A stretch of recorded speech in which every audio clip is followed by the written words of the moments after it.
Bonjour les Scrap Girls, ici Cathy de Cadran Scrap. Je vais vous montrer aujourd'hui comment utiliser les nouvelles matrices Slider 2 et Slider 3. Alors ce sont des sliders, donc ce sont des systèmes avec lesquels vous pouvez faire une fente dans le papier, donc droite ou arrondie, et ensuite permettre à une image de glisser de haut en bas ou en suivant la forme. En plus des deux sliders, nous vous avons préparé des disques à glisser, donc de forme ovale pour le slider qui est droit, le numéro 3, et de forme ronde pour le slider qui tourne. Et vous allez voir pourquoi. Alors, pour utiliser ça et faire une carte qui donc, lorsque vous bougez la carte de haut en bas, fait glisser une image, il vous faut donc le morceau de papier dans lequel vous allez découper le slider que vous souhaitez utiliser. Il vous faut aussi l'image que vous allez donc faire glisser. Donc une fois bien sûr que votre papier est décoré et que votre image est colorisée, comme par exemple pour celle-là, vous allez donc coller à l'arrière de l'image un ovale à glisser.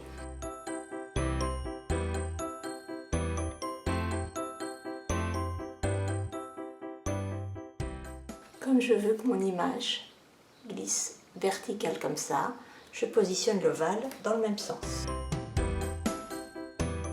Quand l'ovale a glissé et collé derrière l'image, vous venez la positionner avec l'ovale à glisser dans la fente et vous venez derrière coller un rond qui vous est proposé avec les matrices du slider.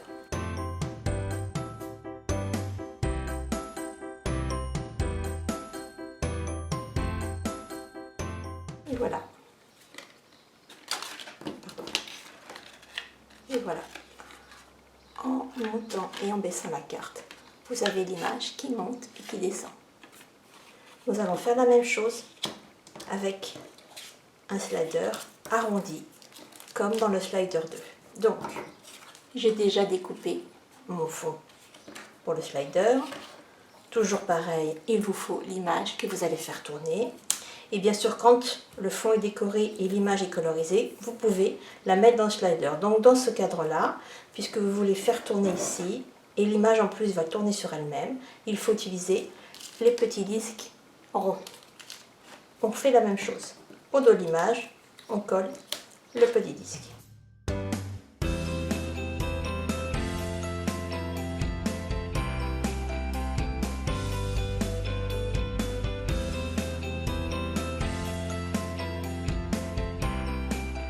Quand le disque a glissé et collé au dos de l'image, vous pouvez retourner le fond avec la fente que vous avez fait avec une des matrices et vous allez venir coller au dos du disque à glisser à nouveau le petit rond de la matrice qui est fourni dans le set de matrice.